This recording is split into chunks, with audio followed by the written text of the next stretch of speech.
ஒரு அழகிய கிராமம் இருந்தது. ராஜு, சஞ்சனான் கணவன் மனைவி வாழ்ந்துட்டு வந்தாங்க. அதே ஊரில் மாயக்கோட்டைன்னு ஒரு பகுதி இருந்தது.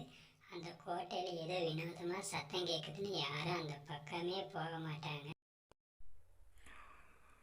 நான் இன்னைக்கு அந்த மாயக்கோட்டை வழியாக தான் வந்தேன். எனக்கு ஒன்றும் அங்கே சத்தம் கேட்குற மாரி தெரியல. நீ ஏன் இங்கே நின்றுட்டுருக்க?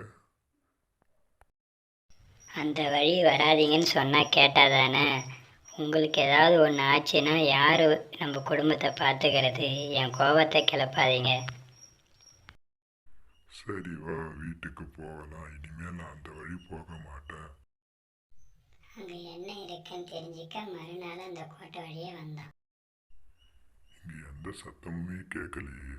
அப்படி இங்கே ஒன்றுமே இல்லையே. யாரோ இந்த ஊர் ஜனங்களை நல்லா பயமுடுத்தி வச்சிருக்காங்க. இங்கே எதுவுமே இல்லை, ஒரே அமைதியாக தானே இருக்குது.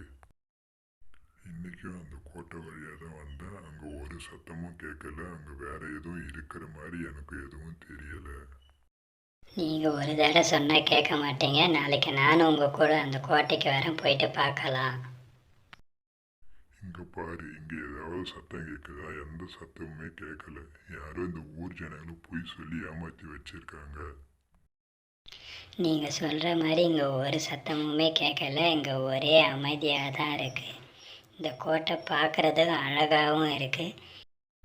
சரி வா, வீட்டுக்கு போகலாம். இப்போவாது உண்மையை தெரிஞ்சுக்கினேன். அந்த கோட்டை பக்கம் யாருமே இல்லை, அங்கே எந்த ஒரு பேயும் இல்லைன்னுட்டு. உண்மையை தெரிஞ்சுக்கணுங்க. அந்த கோட்டை பக்கம் யாரும் இல்லை, எந்த பேயும் இல்லைன்னுட்டு. யாரும் இந்த ஊர் ஜனங்களை நல்லா ஏமாற்றி வச்சுருக்காங்க. நானும் இனிமேல் பயப்படாமல் வேலைக்கு போகிறேன், பயப்படவே மாட்டேன். இந்த கதையிலிருந்து என்ன தெரிஞ்சுக்கினீங்க? யார் சொல்லதையும் நம்பக்கூடாது, தீர விசாரிப்பதே. இந்த வீடியோ பிடிச்சிருந்தா சப்ஸ்கிரைப் பண்ணுங்கள், லைக் பண்ணுங்கள், ஷேர் பண்ணுங்கள்.